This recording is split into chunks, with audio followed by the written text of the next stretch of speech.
Hola, buen día. Mi nombre es María Silvia Farhat. Yo soy médica hematóloga y hemoterapista del Hospital Padilla, recientemente incorporada a la Cátedra de Introducción a la Clínica y hoy vamos a desarrollar el tema Conceptos básicos de fisiología, semiología y laboratorio hematológico.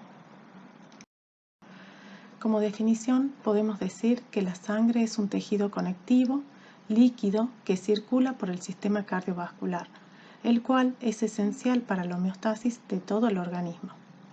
Está compuesta por plasma en el 55% y elementos formes en el 45%. Dentro de estos se encuentran los eritrocitos, los leucocitos y las plaquetas. Además, tiene otras funciones como transportar oxígeno, nutrientes, desechos y hormonas. Regula el pH y la temperatura y protege contra infecciones. Su volumen total o volemia es de 5 a 6 litros en adultos.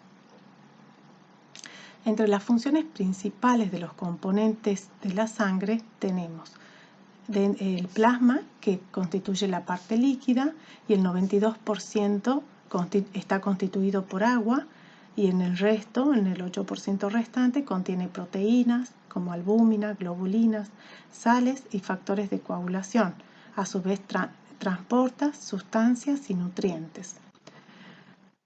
Los eritrocitos o glóbulos rojos contienen hemoglobina para transportar oxígeno desde los pulmones hacia los tejidos y retornar el dióxido de carbono hacia los pulmones para que sea eliminado. En cuanto a los leucocitos o glóbulos blancos, son células de la defensa o inmunes. Dentro de estos tenemos subtipos como ser neutrófilos, que nos protegen contra las enfermedades principalmente bacterianas, los linfocitos, que nos protegen principalmente de enfermedades, de infecciones virales, los monocitos, que pueden participar en la bacteriana, en la viral y además en las micobacterias. Son muy importantes en las infecciones por micobacterias, ¿sí? Como ser la tuberculosis. Luego tenemos los eosinófilos, que pueden estar aumentados en enfermedades alérgicas o parasitarias, y a su vez también los basófilos en enfermedades alérgicas. Todos estos tipos y subtipos de glóbulos blancos patrullan en la sangre para prevenir o combatir las infecciones cuando las detecten. En cuanto a los trombocitos y plaquetas, tenemos que estos fragmentos celulares, si bien no son células per se porque no contienen núcleos, son fragmentos de megacariocito, que es la célula madre que se encuentra dentro de la médula ósea. Entonces, ese megacariocito desprende fragmentos celulares y esos fragmentos son los que encontramos en la periferia, en la sangre periférica. Entonces serían una célula anucleada también, como el glóbulo rojo. ¿Estamos? Bueno, en cuanto a la etiopatogenia de las alteraciones hematológicas, podemos decir que las causas primarias de alteraciones hematológicas, primario se le llama cuando es propio del órgano. Entonces, en este caso, serían todas aquellas enfermedades donde la falla fisiopatológica se encuentra en los precursores hematopoyéticos. Y esto corresponde al estudio de la especialidad de hematología, que es una rama o subespecialidad dentro de la clínica médica. Estas alteraciones constituyen el 10 al 20% del total, o sea que son en general poco frecuentes. Las que son mucho más frecuentes, que ustedes deben saber, son las causas secundarias de alteraciones hematológicas. Estas constituyen entre el 80 y 90% de las alteraciones del hemograma en la atención primaria o hematológicas. Para dar algunos ejemplos, tenemos, por ejemplo, causas neoplásicas, desde un tumor sólido de algún parénquima, que puede ser un tumor de pulmón, de hígado, de riñón. Hay que evaluar bien en qué momento o estadio tumoral o del ciclo de quimioterapia se encuentra para asociar ciertas alteraciones. O, por ejemplo, si presenta metástasis, ¿dónde están esas metástasis? Y si, por ejemplo, puede tener metástasis en médula ósea o infiltración se llama también. Por ejemplo, un tumor renal o hepático que sea productor de eritropoyetina, quizá no tiene metástasis en médula ósea, pero al generar esta hormona que es estimulante de la producción de glóbulos rojos puede generar, por ejemplo, una poliglobulia. En la insuficiencia renal o hepática, sobre todo en estadios avanzados, podemos encontrar alteraciones, sobre todo en menos, o sea, leucopenias, anemias, trombocitopenias o, si hay falla hepática también avanzada, alteraciones del coagulograma, o sea, en la hemostasia o en la coagulación. En cuanto a los medicamentos pueden producir alteraciones en más o en menos, están caracterizados, sobre todo pueden recurrir a los prospectos de los medicamentos para leer las alteraciones hematológicas de los mismos. Así cada uno tiene sus características. Por ejemplo, los corticoides en general generan leucocitosis, o sea, alteraciones en más. Y el colistin o linezolid generan alteraciones en menos, leucopenias, anemias, trombocitopenia. En cuanto a las enfermedades autoinmunes, también pueden producir alteraciones en más o en menos, o sea, estamos hablando de alteraciones cuantitativas principalmente, pero también pueden producir alteraciones cualitativas en el hemograma, dependiendo la situación clínica al momento de la evaluación del paciente. En cuanto a las causas endocrinas, también alteraciones en más o en menos, dependiendo la situación clínica del momento, y también alteraciones cualitativas.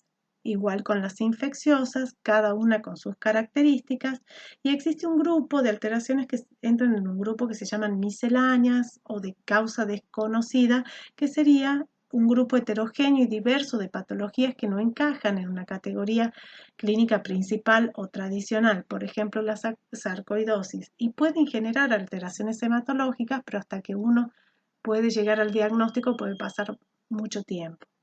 Mientras tanto, ustedes tienen que ir sabiendo cómo evaluar ese paciente, cómo orientarlo, a quién va a ser derivado o no, o si es un paciente, por ejemplo, de una urgencia, donde yo lo tengo que enviar a una guardia o lo puedo enviar a su casa, a su domicilio con un tratamiento y controlarlo en 2 o 3 días, por ejemplo.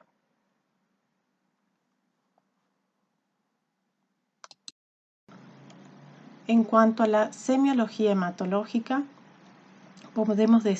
tenemos que saber que en todos los casos es muy importante realizar la historia clínica lo más completamente posible, sobre todo haciendo hincapié en los antecedentes, en los datos filiatorios, por ejemplo, en la edad, por la prevalencia de ciertas enfermedades con algunas edades.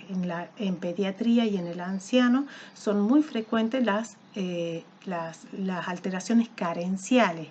Carencial le llamamos nosotros a lo nutricional principalmente, ya sea por falta de aporte. Siempre que hablemos de carencial, o sea que le falta algo, vamos a saber que tenemos que ver los 3 pasos principales por donde podría producirse una carencia. Fisiopatológicamente conocemos que carencial sería lo que ingresa, en cuanto a lo que ingresa, si falta el ingreso, o si lo pierde, o si hay alteraciones en el medio entre lo que ingresa y lo que egresa, si hay algún trastorno puede generar una carencia. En cuanto al y con la edad, por ejemplo, hay algunas carenciales que son más frecuentes en niños y otras en ancianos, ¿sí? En niños es muy frecuente la anemia ferropénica debido a que somos una población pobre, y en los sitios de bajos recursos es muy frecuente que no coman mucha carne, entonces la principal carencia va a ser de hierro. Pero en los que son mayores, en pacientes mayores, es muy común que estos pacientes por ahí pueden tener el dinero para comer carne, pero lo que no tienen es posibilidad por ciertas limitaciones de prepararse la comida o tienen limitaciones dentarias y no pueden masticar bien, entonces no ingieren carne, comen ciertos alimentos que ya los limita bastante en cuanto a los nutrientes, por lo cual es más frecuente que tengan anemias megaloblásticas. por déficit de B12 o de ácido fólico. En cuanto a la procedencia, por ejemplo, es importante si vive o vivió en zona rural. ¿Sí? Si vivió en zona rural, en qué sector vivió, en dónde, a qué estaba expuesto, por ejemplo, transformadores de energía, de luz, o si por el contrario trabajaba con animales en la zona rural, o si estaba expuesto a ciertos tóxicos, pesticidas, plaguicidas, si trabajaba en la cosecha. En cuanto a la etnia, por ejemplo, existen ciertas enfermedades genéticas como las talasemias y otras, solo por ejemplificar algunas. En cuanto al sexo, hay enfermedades ligadas al sexo, por ejemplo, la hemofilia y varias de la hemostasia.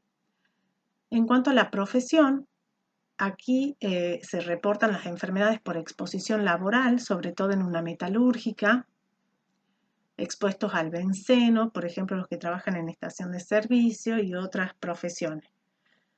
También son importantes todos los otros antecedentes médicos y quirúrgicos. Ahí van a entrar la hipertensión arterial, la diabetes, la polifarmacia, antecedentes tóxicos como el tabaquismo, el enolismo, y hacer un correcto y completo examen físico general y especial nos va a ayudar siempre a interpretar correctamente los hallazgos que nosotros tengamos, tanto de la historia clínica, la enfermedad actual, los antecedentes, con el hallazgo que vamos a tener en el laboratorio, para que lo podamos asociar a las manifestaciones.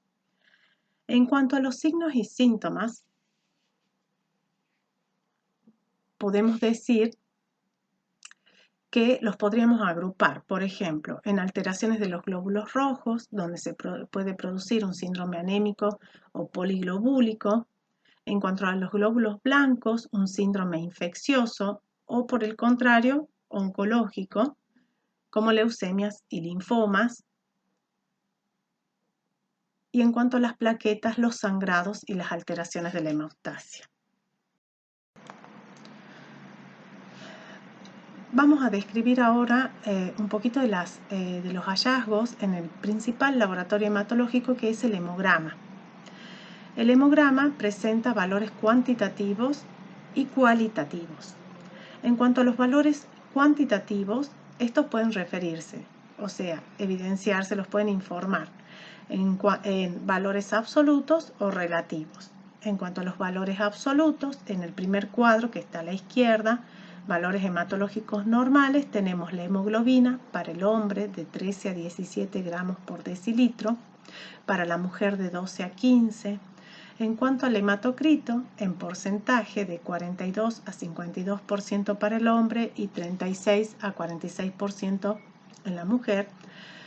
El número de eritrocitos en millones por microlitro, o también pueden que lo encuentren en milímetro cúbico, sería de 4,5 a 5,8 millones por microlitro, y en la mujer de 4 a 5.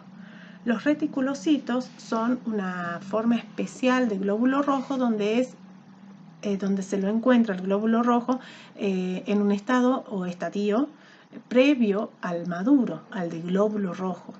Entonces eso se mide y son muy importantes en ciertas patologías, sobre todo cuando la médula responde con una hiperproducción de glóbulos rojos, por ejemplo en hemorragias agudas o en hemólisis. Este valor se va a encontrar aumentado. Y ahí tienen el valor absoluto. Es importante que siempre que vean los porcentajes, comparen realmente con el valor absoluto de referencia, porque puede que tenga un porcentaje alterado, pero no necesariamente el absoluto. ¿Sí?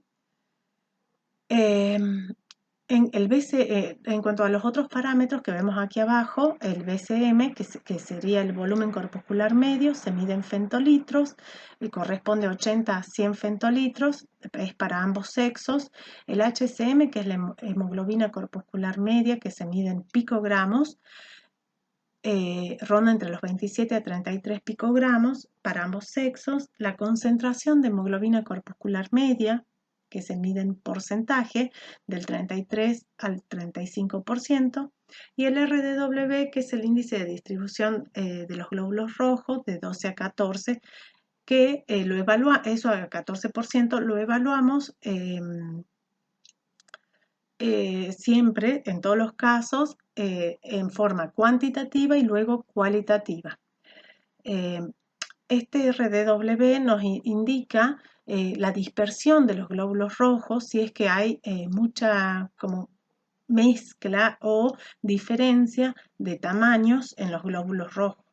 Y luego de eso, de evaluar este valor normal, supongamos que se encuentre elevado, en 16, 18, puede ser que esté correspondiendo a una anisocitosis, anisopoiquilocitosis, y al lado, en el otro recuadro, encontramos la descripción cualitativa, que sería de esa dispersión de glóbulos rojos, pero expresado en forma cualitativa.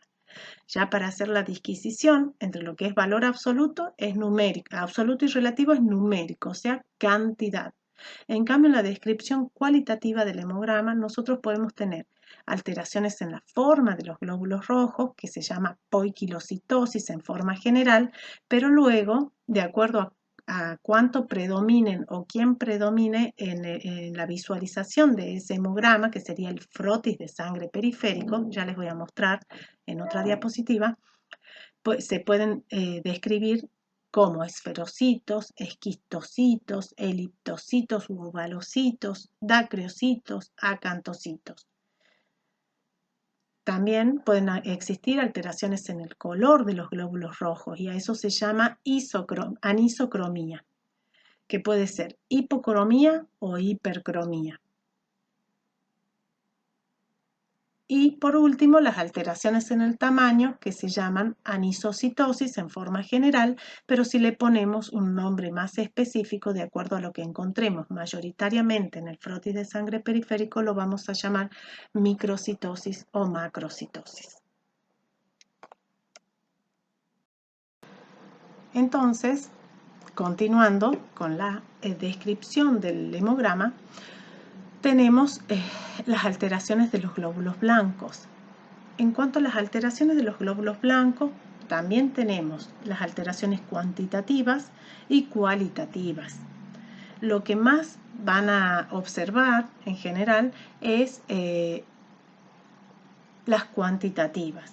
En menos se les llama peña, se coloca el sufijo peña a la palabra del glóbulo blanco que estén por hablar. Por ejemplo, si van a decir, ustedes saben que leucocito se le dice a los glóbulos blancos. Leucopenia sería glóbulos blancos bajos o en menos. Y leucocitosis si es glóbulos blancos en más. Cuando hablemos de los distintos glóbulos blancos o distintas familias de glóbulos blancos, que son los neutrófilos, podemos decir, por ejemplo, neutropenia o si es en más, neutrofilia. De los linfocitos podemos decir linfopenia o linfocitosis. No se dice linfofilia, no. Están caracterizados cada uno de ellos.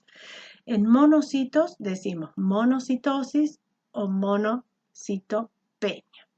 Estamos en eosinófilos, eosinofilia o eosinopenia. Y en los basófilos, vasopenia o vasofilia. Y en cuanto a las plaquetas, en menos, si están en menos, se llamaría trombocitopenia y en más, trombocitosis.